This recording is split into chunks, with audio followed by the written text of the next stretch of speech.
முருகர் வந்து எல்லாமே கொடுப்பாருங்களா சார். இப்போ நீங்கள் உதாரணத்துக்கு ஒரு பென்ஸ் கார் கேட்குறீங்கன்னா ஒரு கார் கேட்குன்னு 5 கார் கொடுப்பாராங்க சார். அந்த 5 காரும் கொடுத்து உன்னை மாயையில மாற்ற தான் ஃபர்ஸ்ட் வைப்பாராங்க சார்.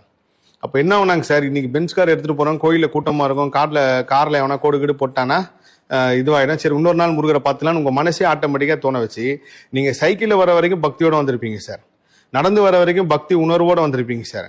கொஞ்சம் வசதி வந்ததுக்கு அப்புறம் சரி நம்ம வாரத்துல 7 நாள் இருந்தா ஒரு நாள் கோயிலுக்கு போகலாம், 2 நாள் மட்டும் கோயிலுக்கு போனா போதும், இல்ல வந்து நம்ம எப்பயாவது மாசத்துல ஒரு நாள் போலான்னு ஆட்டோமேட்டிக்கா முருகர் உங்களை வரவிடாம பண்றதுக்கு தான் பண்ணுவாராங்க சார்.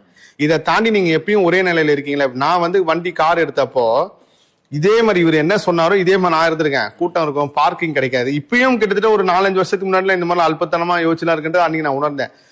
முருகர் கோயிலுக்கு கார் பார்க்கிங் கிடைக்காது, நம்ம வடப்பள்ளி கோயில கூட்டம் அதிகமா இருக்கு, சரி நம்ம வீட்டுக்கு போயிட்டு அப்புறம் வரலான்னு பார்ப்போம். வீட்டுக்கு போனதுக்கு அப்புறம் 2 வீலர் எடுத்துட்டு வரலான்னு பார்த்தா சோம்பேறித்தனம் வந்துடும். சோம்பேறித்தனம் வந்ததுக்கு அப்புறம் சரி முருகர் நாளைக்கு பாத்துக்கலாமான்னு போயிருப்பேன். அப்போ அவர் சொல்றாரு, உனக்கு புண்ணியம் இருக்கிற வரைக்கும் தான் நீ முருகான்ற பேரே சொல்ல முடியும்.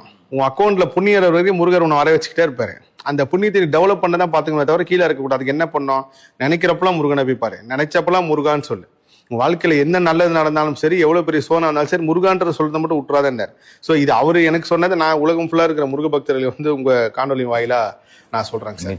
இந்த 2 விதமான முருக பக்தி தான். ஒண்ணு நம்ம பிரச்சனைக்கு முன்கூட்டியே முருகர் தயாரா இருக்கிறதும், பிரச்சனை வந்ததுக்கு அப்புறம் நம்ம போய் முருகா இந்த மாதிரி ஆயிடுச்சுன்னு அவர்கிட்ட சொல்லி தீர்வு வாங்கி அவரோட உதவியை தேடுறதுக்கு முன்னாடி நடுவுல இருக்கிற ஒரு நூல் அளவு உள்ள வித்தியாசம் தான் நம்ம பக்தி ரகசியம். நிச்சயமா. நீ அது எந்த நிலையில இருக்கீங்க அப்படின்ட்டு. அருமை சார்.